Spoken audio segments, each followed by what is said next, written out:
日係2026年3月23日星期一，會由我曾志晴為大家報道今日新聞630嘅專題。中東戰火持續到今日，對包括美國、以色列同埋伊朗在內，全世界好多國家同埋地區都造成重大嘅損失。伊朗喺霍爾木茲海峽打擊敵國船隻，導致呢條關係到全球能源安全嘅運輸線路受到阻滯。國際油價飆升，令到全球都受到影響。美意伊呢一場嘅戰爭，台灣都深受其害。唔單止有好多滯留喺中東嘅台灣居民安危不保，同時間亦都讓到台灣面臨能源危機。但係台灣綠營對呢樣嘢就毫不關心，只係諗住自己嘅利益，仍然喺度散播緊謬論，搞台獨。台獨分子其實內心裏邊係非常之充滿恐懼，唔單止係因為現代嘅戰爭裏邊嘅精準斬首，令到台獨分子非常之懼怕，同時間亦都係因為呢一場嘅戰爭當中，伊朗成功撕下美國軍事霸權嘅偽裝，令到全世界都睇清到美國外強中乾嘅真相，令到台獨分子深深感受到正喺度失去咗美國保護而擔驚受怕。綠營近日亦都散播出大量嘅謬論、誤導或者係混亂人心之餘，亦都利用呢啲自欺欺人嘅言論為自己壯膽。我哋一齊嚟睇睇近日台灣綠營近期散播嘅其中3大謬論。台灣綠營由霍爾木茲海峽避風，導致全球油價飆升，聯想到台灣海峽嘅處境。佢哋認為台灣海峽一旦發生戰爭，佢嘅後果將會遠遠超過中東局勢，唔只係能源價格上升，而係對全球產業體系造成近乎核彈級嘅癱瘓結果，更將會影響印太地區42億人口嘅生存發展。綠營中人見到台海和平嘅重要，但係就刻意忽略咗台獨，先係破壞台海和平嘅根源問題，同時亦有意忽略咗台灣島內2300萬居民嘅安全。反而大談台灣對美國、歐洲國家利益嘅重要性，更由此得出一個可笑嘅謬論：美國同歐洲國家將會力保台海安全。綠營台獨分子嘅呢啲謬論最大嘅功能就係為自己壯膽，令台獨分子放低心中嘅恐懼，放心搞台獨，更加唔將島內民眾嘅安危放喺心上。由此可見綠營人士嘅冷血。綠營嘅台獨分子亦都不忘繼續向島裏邊嘅民眾推銷佢哋嘅1.25萬億嘅台幣軍購預算。佢哋聲稱從伊朗嘅頑強抵抗當中得到所謂嘅啟示，認為民進黨當局應該要學習伊朗咁樣，學識打不對稱戰爭，更加係要向美國買武器，以武拒統。其實稍為懂軍事嘅人都知道，台灣嘅地形咁狹窄，根本就冇能力好似伊朗咁樣打持久戰。至於向美國購買武器，全世界睇到嘅係美國對付伊朗呢啲咁樣嘅弱國，尚且存在武器供應不足嘅問題，需要緊急喺烏克蘭、韓國裏邊去調動武器。所謂依靠美國嘅武器，以武拒統，根本只係綠營嘅一廂情願嘅夢幻。講穿咗，綠營推銷嘅巨額軍購案，一就係為咗討好美國軍火商，二就係為咗自己嘅利益，喺台灣同埋台灣民眾而言，根本毫無好處。綠營嘅評論員由伊朗嘅頑強抵抗成功咁將美國拖入持久戰嘅泥潭入面，得出一個謬論，認為台灣當局只要大力發展低成本嘅防空反導彈體系，購入大量無人機同遠程火箭彈，就足以學習伊朗，可以同大陸打一場不對稱戰爭。持有呢一個謬論嘅人，亦都順帶推銷綠營正喺度極力推動嘅巨額軍購案，認為台灣當局嘅當務之急係落實相關倡議，同美國合作生產低成本、具備自主導引能力嘅長程制空彈藥。咁樣嘅謬論，說到底仍然係希望島內居民支持佢哋喺軍火購買上討好美國，向美國嘅軍火商輸送巨額利益。購買軍火只會掏空台灣嘅經濟民生，挑起戰爭只會令台灣生靈塗炭。綠營中人眼中冇台灣嘅整體利益，心中冇島內2300萬居民嘅福祉，淨係關心自己嘅私利。除咗繼續散播各種嘅荒謬言論，誇大台獨對於美國同埋歐洲嘅所謂重要性，吹噓台灣當局以武拒統嘅軍事力量之外，亦都有一部分嘅綠營人士極力係鼓吹同日本去加強合作，甚至有人聽到特朗普點名要求日本派軍艦去到霍爾木茲海峽護航之後，竟然亦都高呼賴清德要主動派出軍艦嚟到參與護航。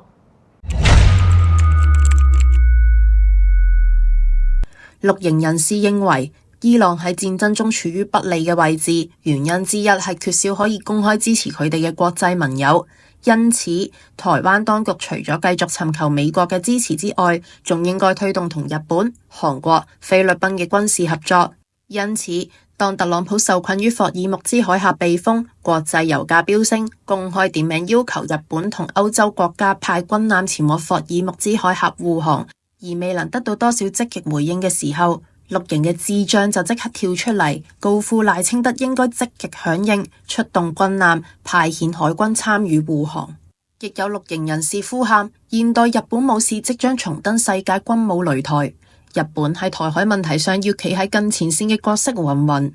提出呢啲謬論嘅綠營人士，明顯就係公開向美國、日本獻媚。但係其實咁樣嘅奇葩謬論，除咗引人發笑之外，唔會有任何作用。實際上，美國同以色列向伊朗發起軍事行動之後，台灣當局連協助滯留中東嘅台灣居民安全返屋企都無能為力，仲且談乜嘢派軍艦護航，實在係荒謬可笑啊！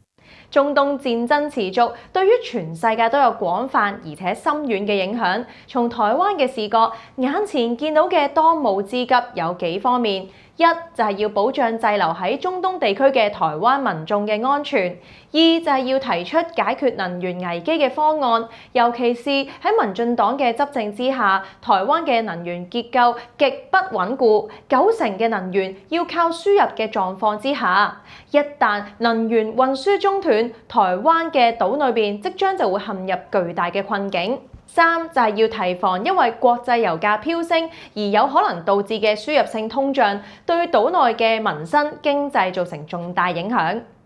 但民進黨當局同埋一啲嘅綠營人士就對呢一啲關乎到台灣居民安危福祉嘅事不聞不問，亦都毫不關心。喺危機關頭，仍然喺度千方百計去搞台獨。相反，大陸先係真正將台灣居民擺喺心裏邊。我哋一齊嚟睇睇國台辦嘅發言人嘅講法啦。